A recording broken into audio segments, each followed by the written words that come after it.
forecast from the First Coast News Weather Team, certified by Weather Rate, sponsored by AC Designs. Resiliency, a good way to focus, good place to focus. We're focusing out to the west, so this is from the south side, looking off to the west and the northwest, because that's where the building storms are. You know, when we talk about dew point, that's how we figure out, well, not just relative humidity, but how much potential rainfall that can come from the sky. But it's not just the dew point. You have to have a triggering mechanism, and typically this time of the year, triggering mechanism are where the sea breezes collide, and we're showing you those sea breezes are colliding west of Duval. More on that in a bit. Let's take a look real quick back. This is the 2020 part. This is the rainfall. Remember how dry June was, at least relatively speaking for many of us? What a flip-flop we have done. We're already, at least officially, at 7.7 inches. Some folks in Duval have had over a foot of rain just this month.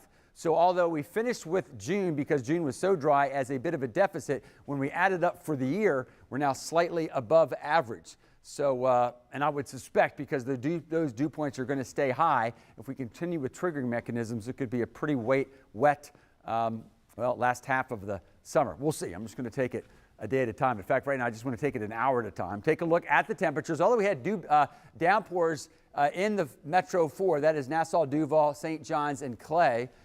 Notice Jacksonville right back up into the 90s. The most recent heavy rains around well, you can figure it out yourself, can't you? Where temperatures are now in the, well, looks like it's ending in Keystone. They're starting to warm back up again. But where temperatures are in the lower 80s, that either is where the rain is falling now or has just fallen. We'll take a look at the dew point. Remember, that tells you how much moisture is in the air. And I know you're getting used to this, folks, but used to seeing these numbers anyhow. But to see dew points of 75 to 81, I can tell you 43 years ago, this would have been amazing to see this once or twice a summer, let alone day in and day out. Of course, a lot of that has to do with the warm oceans. So you combine the temperature and the dew point, and again, remember, 108 is considered unsafe.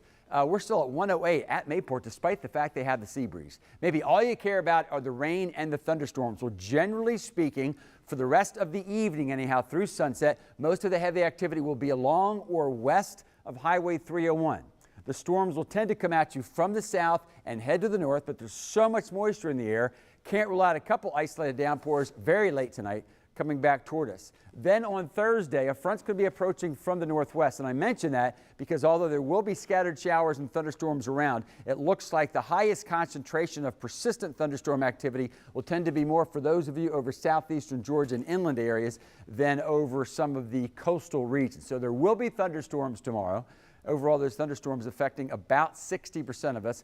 Inland, away from the beaches, and stormier over southeastern Georgia. Pretty similar situation on Friday. Front drops in, making for an unsettled Saturday and Sunday. If you just plain want to know which day might it not be quite as humid, looks like Monday's the day. Go back to work. All right, thank you, Tim.